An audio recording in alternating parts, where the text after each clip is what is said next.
शिवसेनाचे आमदार संजय गायकवाड आपल्यासोबत आहेत. भाऊ, काय सांगाल? काल एकंदरीत जो प्रकार घडला, कुठं बोगस मतदानाचा आरोप झाला आहे, कुठं पैशाचा आरोप झाला आहे, कसं पाहता तुम्ही सगळ्या प्रकाराकडे? बघा, हे आरोप असतात, हे काही सिद्ध होत नाही. आणि काल जे तो उपऱ्या उमेदवार यांनी जो थैथाट केला, खरं तर सकाळपासून बुलढाणा शहराला पोलिसांच्या छावणीचं रूप आलं. हे शहर शिक्षित शहर आहे, नोकरदार शहर आहे. आणि या शहरामध्ये SP, ASP, DYSP, बाहेरची पोलीस, ते SRP, CRP काय काय इकडं आणलं. आजपर्यंत आम्ही पण 42 वर्षात एवढ्या निवडणुका लढलो, जिंकलो, पण असे दहशत कधी पाहिली नाही पोलिसांची. सारखे CM ऑफिसमधून फोन, इकडे हे करा, तिकडे ते करा.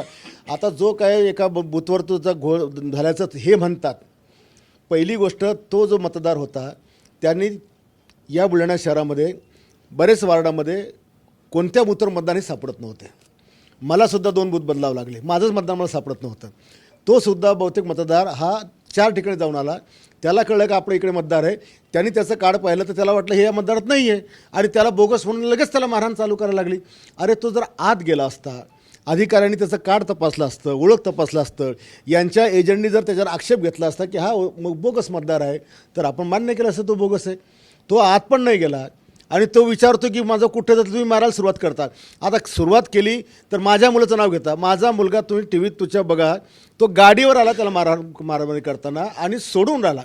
तो बिचारा समोरचा त्याला मारू नये म्हणून याला चिपकला वाचवण्यासाठी. मारताना कोणाला वाचवणं हा गुन्हा आहे का? गुन्हा हा आम्ही सगळ्यांनाच वाचवत असतो. आणि मग त्या ठिकाणी त्याला आणखी मारू नये म्हणून त्याला म्हटलं तर इथनं निघून जा, निघून गेला. याच्यामध्ये कुठे बोगसचा विषय आला? काय संबंध आला? पण ज्या लोकांनी त्याला मारहाण केली यांना मारायचा अधिकार काय आहे? आणि तो पोलीसवाला त्यांनी दोघांची बाजू न तपासता त्याच्यामुळे गाडीला धावून जायचा काय संबंध आहे? त्याला काय भाड्याला काय माहिती होतं हा बोगस आहे का कसा आहे म्हणून? हा पोलिसांचा जो माज मी बुलढाण्यात पाहिला ना, हे मी पण दाखवेन त्यांना भविष्यात काय आहे. तर विरोधकात आरोप करतात की बिहार झाला म्हणून बुलढाण्याचं बिहार झालं. कुठे बिहार झाला? पोलिसांनी बिहारचं नाटक केलं. सारखे CM ऑफिसमधून फोन चालू होते. आता एवढ्या मोठं एखादी तर घटना स्टेशनला नोंद दाखवा बुलढाण्यात हे झालं म्हणून. जी ती घटना घडली त्याच्याशिवाय काय घडलं बुलढाण्यात? तिकडे 2 नातेवाईकात वाद झाला, कुटुंबात वाद झाला, तिकडे 353चा गुन्हा दाखल झाला, इकडे 2 नातेवाईकात वाद झाला, 353चा गुन्हा दाखल झाला. याच्या पलीकडे जनरल काय आहे? जनरल काय आहे? हा जो उपऱ्या मतदार आहे याला त्याच्या पक्षाने लाथाळला, त्याला डिपॉझिट जाताना दिसून राहिलं, म्हणून त्यांनी हा केलेला थैथाट आहे. आणि सगळे एक होते, ते काँग्रेस, उबाटा, तुतारी, भाजपचा उमेदवार, हे सगळे एक होते. सगळ्यांची बोलीभाषा एक, सगळ्यांचा प्रचार एक, सगळ्यांचं घोषवाक्य एक, सगळ्यांचं टार्गेट फक्त आम्ही होतो. आणि या शहराला आम्ही एवढं घडवलं, त्याच्यामुळे लोक आमच्या मागे उभी होती. समजेल तुम्हाला 21 तारखेला काय रिझल्ट आहे. माजी आमदार शिंदे आहेत, त्यांनी असं म्हटलं की बा या सगळ्या बोगस मतदार प्रक्रियेला सगळे आमदार गायकवाड आणि त्यांचे मुलगासुद्धा जबाबदार आहे. कुठं झालं ते दाखवा. बोगस मतदार कुठं झाले दाखवा. जबाबदारीचा काय विषय? माझ्या मुलांनी भांडणं सोडवली. बोगस मतदाराचा संबंध नाही आहे काही, आणि आमचं ते कामच आहे. त्याच्यामुळे तो जो आहे तो उपरे आमदार, माजी आमदार, तो त्याला आमच्याशिवाय दुसरा आरोप करायला काही धंदा नसतो. पण आता भारतीय जनता पक्षाच्या वरच्या नेत्याने लक्षात घेतलं पाहिजे की या शिंदेनी पूर्ण भाजप संपवली. एखादं चुकून जर आलं भाजपचा कार्यकर्ता तर आला, नाहीतर माझ्यासोबत युती असती तर 10-15 आले असते. म्हणून वरच्याने आता यालाच्या कमरत लात घालून याला बाजूला केलं पाहिजे. कुणाल गायकवाड आणि श्रीकांत गायकवाडवर गुन्हा दाखल झाला या ठिकाणी. तो काय गुन्हा नाही आहे, ती NC आहे. त्याला अदखलपत्र गुन्हा म्हणतात. त्याला आम्ही सामोरं जाऊ. बरं, मला त्याच्यावर गुन्हा दाखल केला ज्यांनी एवढं त्या तुफान त्या पोराला मारलं. पोलिसांनी फिर्यादी देऊन का रिपोर्ट दिला नाही? इतर घटनेत कोणी तक्रार नाही दिली तर पोलीस फिर्यादी होते. मग आता का नाही झाले? का शेपूट गाडवले पोलीसवाले? काल निवडणूक म्हणजे मतदान झालं आहे, मात्र आज निकाल अपेक्षित होतं. निकाल लांबणीवर गेला आहे, कसं पाहता याकडे? हे बघा, निवडणूक आयोग खरोखर हा एकदम बोगस संस्था आहे.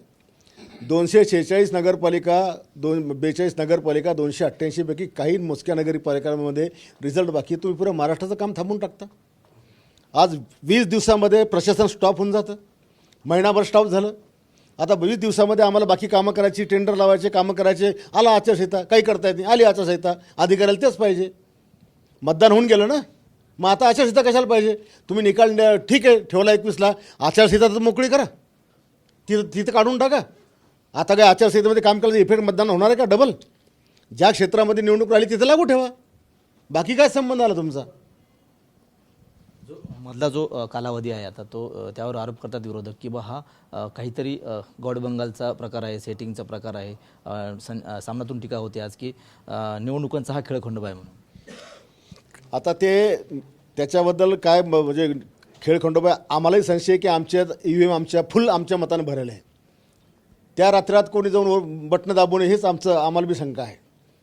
आम्हालाही शंका आहे, कारण 21 दिवसात आम्हाला वाट पाहणं आहे. त्याच्यामुळे निवडणूक आयोगाने या भानगडीकरता निकालाचं जरा लवकर केलं पाहिजे.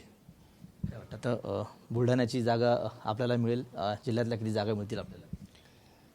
आता जिल्ह्यामध्ये महायुती म्हणून, आता ठीक आहे निवडणूक संपली पण आम्ही महायुती म्हणून काम करतो, तर महायुतीला जास्त जागा मिळाल्या पाहिजे अशी आम्ही अपेक्षा करूयात. बुलढाण्याची जागा आपल्याकडे येईल. बुलढाण्याची जागा काळ्या दगडावरची पांढरी रेष आहे, ही शिवसेना जिंकणार. आणि बुलढाणा जिल्ह्यामध्ये सगळ्यात जास्त मेजॉरिटी बुलढाणा शहरामध्ये शिवसेनेची येणार. राज्यभरामधली काय परिस्थिती, कसं वाटतं? राज्यभरातही पूर्ण महाराष्ट्रामध्येच महायुत्या बाजी मारणार आहे. कारण ठीक आहे कार्यकर्त्यांचा आग्रह असतो किंवा खालच्या काही लोकांच्या नालायकपणामुळे आमच्या युत्या नसतील झाल्या, पण महाराष्ट्रात आम्हाला सोबतच काम करायचं आहे भविष्यातसुद्धा. त्याच्यामुळे महाराष्ट्रामध्ये महायुतीला चांगलं यश मिळेल. नक्कीच. तर हे होते शिवसेनेचे आमदार संजय गायकवाड. कॅमेरामन अनिकेत दहातोंडेसह गणेश सोळंकी, TV9 मराठी, बुलढाणा.